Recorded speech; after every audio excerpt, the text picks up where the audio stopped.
So ഇന്ന് നമ്മൾ start ചെയ്യുന്നത് +1 ഫിസിക്സിൻ്റെ യൂണിറ്റ്സ് ആൻഡ് മെഷർമെൻറ്റ്സ് ചാപ്റ്റർ ആണ്. അതിൻ്റെ പാർട്ട് 1 ആണ് നമ്മളിന്ന് സ്റ്റാർട്ട് ചെയ്യുന്നത്. ഓക്കെ, അപ്പോൾ ഇതിലെ കണ്ടൻസ് എന്തൊക്കെയാണെന്ന് നമുക്ക് നോക്കാം. ഫസ്റ്റ് വരുന്ന കണ്ടന്റ് യൂണിറ്റ് ആണ്. യൂണിറ്റ് എന്താണ് എന്നുള്ളതാണ്. സെക്കൻഡ് വരുന്നത് ബേസ് യൂണിറ്റ്സ് അല്ലെങ്കിൽ ഫണ്ടമെന്റൽ യൂണിറ്റ്സ്. സോ ആക്ച്വലി രണ്ടും തമ്മിൽ ഒരു നറേറ്റീവിൻ്റെ വ്യത്യാസം മാത്രമേ ഉള്ളൂ. വളരെ ഈസിയാണ് അണ്ടർസ്റ്റാൻഡ് ചെയ്യാൻ. Most of the topic in this parts are almost all easy to understand. Okay, 3 വരുന്നത് ഇന്റർനാഷണൽ സിസ്റ്റം ഓഫ് യൂണിറ്റ്സ് അഥവാ SI യൂണിറ്റ്സ് എന്ന് ഷോർട്ടായിട്ട് പറയും. ഇനി 4th വരുന്നത് ഏതൊക്കെയാണ് നമ്മുടെ ഓൾഡ് സിസ്റ്റംസ്, അതായത് SI യൂണിറ്റ്സ് വരുന്നതിന് മുന്നേ ഓൾഡ് സിസ്റ്റംസ് ഏതൊക്കെയായിരുന്നുള്ളത്. അപ്പോൾ അത് ഒരു 3 എണ്ണം ഉണ്ട്. Centimetre, gram, second, FPS, MKS എന്നൊക്കെ പറഞ്ഞിട്ട് 3 എണ്ണം ഉണ്ട്. അതെന്താ നമുക്ക് ജസ്റ്റ് ഗ്ലാൻസ് ചെയ്ത് നോക്കിയാൽ മതി. ഇനി 6th വരുന്നത് പ്ലെയിൻ ആംഗിൾ ആണ്. ഓക്കെ, d θ പ്ലെയിൻ ആംഗിളും പിന്നെ അതേമാതിരി തന്നെ സോളിഡ് ആംഗിളും ചോദിക്കാറ് 1 മാർക്കിനാണ് ചോദിക്കാറ്. അതിൻ്റെ യൂണിറ്റ് ആണ് സ്ഥിരമായിട്ട് ചോദിച്ച് കണ്ടിട്ടുള്ളത്. ഓക്കെ, ഇതിൻ്റെ ഇക്വേഷൻ ചോദിക്കാറുണ്ട്, ഇക്വേഷൻ ആൻഡ് യൂണിറ്റ്. അപ്പോൾ റേഡിയനും സ്റ്റെറേഡിയനും ആണ്. അതെന്താ നമുക്ക് നോക്കാം. ഇനി നെക്സ്റ്റ് വരുന്നത് ജനറൽ യൂസ് ആണ്. സാധാരണ യൂസ് ചെയ്യുന്ന യൂണിറ്റ്സ് എന്തൊക്കെയാണെന്നുള്ളത് ജസ്റ്റ് ഗ്ലാൻസ് ചെയ്ത് പോകാനുള്ള നമുക്ക് മോസ്റ്റ് ഓഫ് നിങ്ങൾക്ക് അറിയാവുന്നതാണ് മോസ്റ്റ് ആയിട്ടുള്ള കാര്യങ്ങൾ. 9th വരുന്നത് മോൾസ് യൂസ് ചെയ്യുന്ന സമയത്ത് ശ്രദ്ധിക്കേണ്ട ഒരു കാര്യമുണ്ട്. സോ അതാണ് 9th പറയുന്നത്. ഇതാണ് ഈ പാർട്ടിൻ്റെ അതുള്ള കണ്ടൻസ്. സോ നമ്മുടെ ഫസ്റ്റ് ടോപ്പിക് യൂണിറ്റ് ആണ്. സോ എന്താണ് യൂണിറ്റ്? യൂണിറ്റ് എന്ന് പറഞ്ഞാൽ നമ്മൾ മുമ്പ് കണ്ടിട്ടുണ്ട്. വെയിറ്റിന് നമ്മൾ കിലോഗ്രാം നമ്മൾ പഠിച്ചിട്ടുണ്ട്. ലെങ്ത്തിന് നമ്മൾ യൂണിറ്റ് മീറ്റർ ആണ് നമ്മൾ പഠിച്ചിട്ടുണ്ട്. ഞാൻ നമുക്ക് ഇവിടെ ഒരു എക്സാമ്പിൾ കൊടുത്തിട്ടുണ്ട്. ആ എക്സാമ്പിൾ എന്ന് പറയുമ്പോൾ എങ്ങനെയാണ്? ആ എക്സാമ്പിൾ കാണിക്കുന്ന ഒരു ലോഗാണ്. ഓക്കെ, ഒരു മരത്തിൻ്റെ തടി. അപ്പോൾ നമ്മൾ അതിൻ്റെ സ്റ്റേറ്റ്മെൻറ്റ് വയ്ക്കാം. Measurement of any physical unit quantity. ഏതെങ്കിലും അളക്കാൻ പറ്റാവുന്ന ഫിസിക്കലായിട്ട് ഇൻട്രാക്ട് ചെയ്യാൻ പറ്റുന്ന ഒരു ക്വാണ്ടിറ്റീനെ നമ്മൾ എങ്ങനെയാണ് ഒരു എന്താ പറയുക, ഒരു സ്റ്റാൻഡേർഡ് എങ്ങനെ നമ്മൾ ഫിക്സ് ചെയ്യാം, അതിനെ നമ്മൾ കമ്പയർ ചെയ്യും. നമ്മൾ കമ്പയർ ചെയ്യുമ്പോൾ ഒരു സർട്ടൻ യൂണിറ്റ് ആയിട്ട് ഒരു റെഫറൻസ് ആയിട്ട് നമ്മൾ കമ്പയർ ചെയ്യും. ഓക്കെ, ആ റെഫറൻസ് ആദ്യമേ എസ്റ്റാബ്ലിഷ്ഡ് ആയിരിക്കും. എങ്ങനെ? Arbitrary chosen.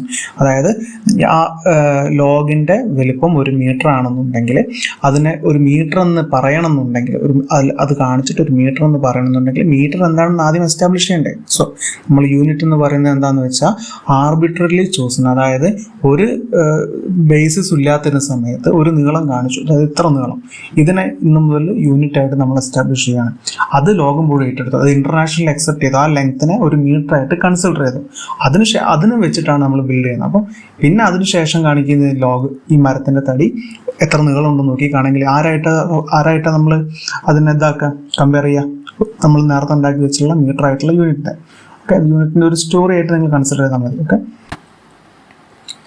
ഇനി സെക്കൻഡ് ടോപ്പിക്ക് ബേസ് യൂണിറ്റ്സ് അല്ലെങ്കിൽ fundamental units.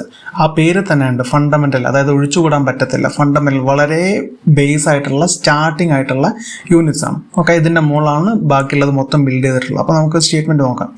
We need only a limited number of units for expressing all the physical quantities since they are interrelated with one another.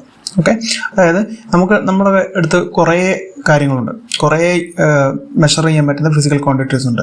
Height ഉണ്ട്, density ഉണ്ട്, volume ഉണ്ട്, എല്ലാം ഉണ്ട്. Okay, ഈ ഓരോ കാര്യത്തിനും നമ്മൾ കഷ്ടപ്പെട്ടിട്ട് ഓരോ യൂണിറ്റ് എസ്റ്റാബ്ലിഷ് ചെയ്യേണ്ട ആവശ്യമില്ല.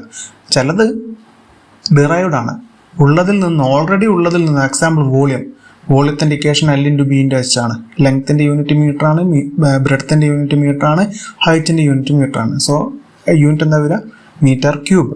ഓക്കെ, അതേമാതിരി ഡിറൈവ് ചെയ്യാൻ പറ്റുന്നതാണ്.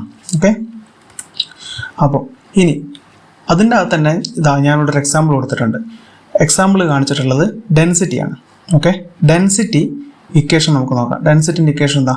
മാസ് ബൈ വോളിയം ആണ്, അല്ലെ? Mass by volume. സോ നമുക്ക് മാസിൻ്റെ യൂണിറ്റ് ആദ്യം കണ്ടുപിടിക്കാം. മാസിൻ്റെ യൂണിറ്റ് ബേസിൽ നിങ്ങൾ പഠിച്ചിട്ടുണ്ട്. കിലോഗ്രാം ആണ് മാസിൻ്റെ യൂണിറ്റ്. സോ വോളിയത്തിൻ്റെ യൂണിറ്റ് ഞാൻ നേരത്തെ പറഞ്ഞത് L/B/H ആണ് equation. M/M/M, metre into metre.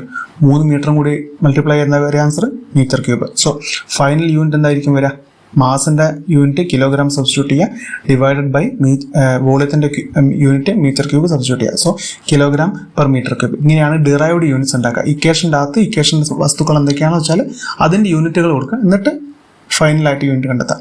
So ഇതിൽ നമ്മൾ കാണിക്കുന്ന അവിടെ ബേസ് യൂണിറ്റ് കാണിച്ചിട്ടുണ്ട്. ഇതിൽ നമ്മൾ കാണിക്കുന്ന ബേസ് യൂണിറ്റ് ഏതൊക്കെയാണ്? മാസിൻ്റെ കിലോഗ്രാമും ലെങ്ത്തിൻ്റെ മീറ്ററുമാണ് ഇതിൻ്റെ base unit.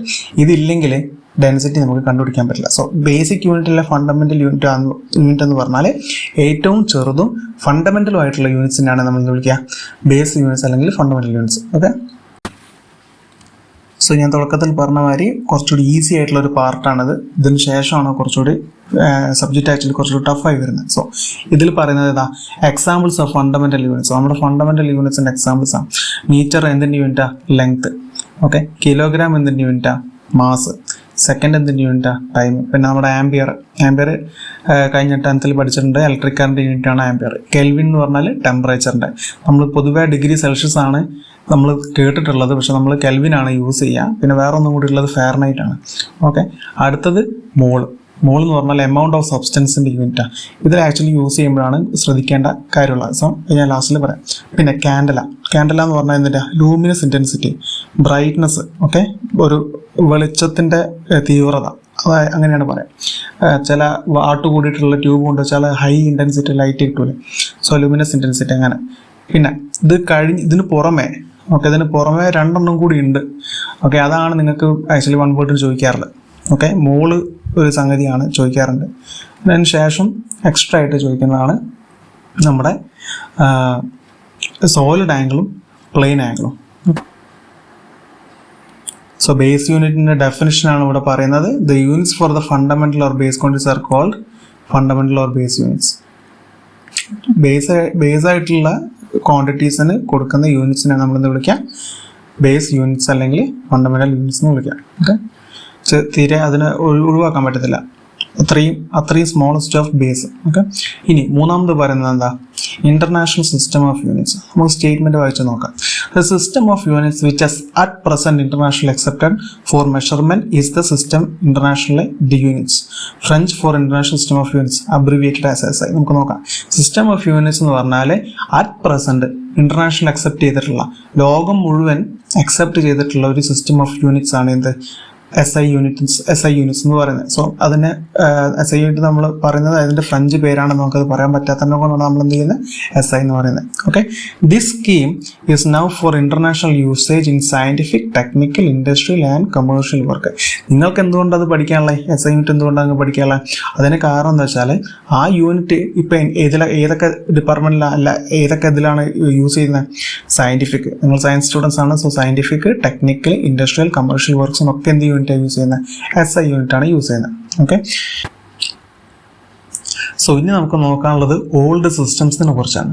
Old systems actually നമുക്ക് 3 നോക്കാനുണ്ട്: CGS, FPS, MKS. So CGS എന്ന് പറഞ്ഞാൽ centimetre gram second. Okay. Centimetre ലെങ്ത്തിന്റെ യൂണിറ്റ് ആയിട്ടും ഗ്രാം മാസിന്റെ യൂണിറ്റ് ആയിട്ടും സെക്കൻഡ് ടൈമിന്റെ യൂണിറ്റ് ആയിട്ട് യൂസ് ചെയ്യും. പിന്നെ ഉള്ളത് ഫൂട്ട് പൗണ്ട് സെക്കൻഡ് ആണ്, FPS എന്ന് പറയും. പിന്നെ നമുക്കുള്ളത് മീറ്റർ കിലോഗ്രാം സെക്കൻഡ് ആണ്. ഓക്കെ. ഇതിനകത്ത് 2 വ്യത്യാസമുള്ളത്, ഈ CGS സിസ്റ്റത്തിന്റെ അകത്ത് ഫോഴ്സിന്റെ യൂണിറ്റ് ന്യൂട്ടൺ അല്ല, നമ്മൾ പഠിച്ച ന്യൂട്ടൺ അല്ല, ഏതാ? ഡൈൻ ആണ്. ഓക്കെ. ഫോഴ്സ് CGS വരുമ്പോൾ അത് ഡൈൻ എന്നും, എനർജിയിൽ നമ്മൾ 10th ക്ലാസ് പഠിച്ച ജൂൾ എന്നാണ്. അല്ല, ഏതാ വരിക? CGS എർഗ് എന്നാ വരിക. ഓക്കെ. ERG, erg. പിന്നെ MKS-ലാണ് നമ്മളെന്ന് പഠിച്ച ന്യൂട്ടണും ജൂളും, അതൊക്കെ ഉള്ള മാതിരി തന്നെ. സോ നമുക്ക് ഏകദേശം സിമിലാരിറ്റി തോന്നുന്നില്ല. ആരായിട്ട് MKS ആയിട്ട് നമുക്കൊരു സിമിലാരിറ്റി തോന്നുന്നുണ്ട്. അതിന്റെ കാരണം എന്താണെന്ന് വെച്ചാൽ MKS system act as the base which the SI unit was built upon. SI unit ഉണ്ടാക്കിയത്, അതായത് ഒരു base ഉണ്ടാവണ്ടേ. So SI unit abbreviate ഉണ്ടാക്കിയെടുത്തിട്ടുള്ള ആരാ ബേസിൽ വെച്ചിട്ടാ? MKS-ന് യൂസ് ചെയ്തിട്ടുള്ള. So most of the things are unchanged. Okay. അതുകൊണ്ടാണ് ന്യൂട്ടൺ ജൂളൊക്കെ അങ്ങനെ തന്നെ കാണുന്നത്. ഇനി നമുക്കുള്ളത് പ്ലെയിൻ ആംഗിൾ. ഇതിന്റെ യൂണിറ്റ് റേഡിയനും ഇതിന്റെ ഇക്വേഷനും എക്സാമിന് ചോദിച്ച് കണ്ടിട്ടുണ്ട്. മോസ്റ്റ് ഓഫ് ദ ടൈം അത് ചോദിച്ചിട്ടുള്ളത് യൂണിറ്റ് ആണ് 1 മാർക്കിന്. പക്ഷേ ചോദിച്ച സമയത്ത് മുഴുവൻ ഈ ഇക്വേഷന് 2 മാർക്കിന്റെ ക്വസ്റ്റ്യൻ ആയിട്ട് ചോദിച്ചപ്പോഴൊക്കെ അങ്ങനെ തന്നെയാണ് ചോദിച്ചത്. ഓക്കെ. അപ്പോൾ നമുക്ക് ആ ഫിഗർ നിങ്ങൾ ടെക്സ്റ്റിൽ കണ്ടിട്ടുണ്ട്. സോ ഞാൻ ആ ഫിഗർ റീക്രിയേറ്റ് ചെയ്തിട്ടുണ്ട്. നമുക്ക് നോക്കാം. ആംഗിൾ D⁻θ ആയിട്ട് ഞാൻ എഴുതുകയാണ്. ഓക്കെ. O എന്ന് പറഞ്ഞാൽ ആ പോയിന്റ് ആണ്, ഒറിജിൻ പോയിന്റ്. ഓക്കെ. R എന്ന് പറഞ്ഞാൽ radius of the semi circle നമുക്ക് കൺസിഡർ ചെയ്യാം. ഓക്കെ. DS എന്ന് പറഞ്ഞാൽ അതിന്റെ സർക്കംഫറൻസ്. ഓക്കെ. അപ്പോൾ ഇതാണ് സിസ്റ്റം എസ്റ്റാബ്ലിഷ് ചെയ്തു. ഇനി നമുക്ക് കിട്ടേണ്ട എന്താ? D⁻θ value. Okay. D⁻θ value നമുക്ക് കിട്ടേണ്ട. ഈ D⁻θ വാല്യൂ എന്താ? എങ്ങനെയാണ് നമുക്ക് കിട്ടാം? ആ സർക്കംഫറൻസ്. ഓക്കെ. അതിന് DS divided by radius R ചെയ്താൽ നമുക്ക് എന്തിന്റെ ആംഗിൾ കിട്ടും?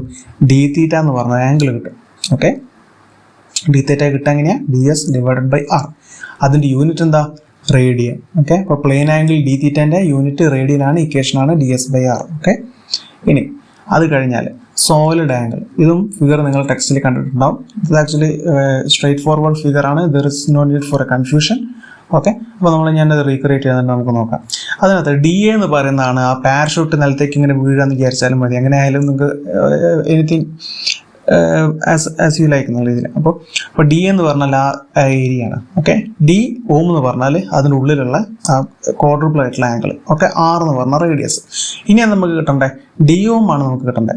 ഡി ഓം എങ്ങനെ നമുക്ക് കിട്ടുക?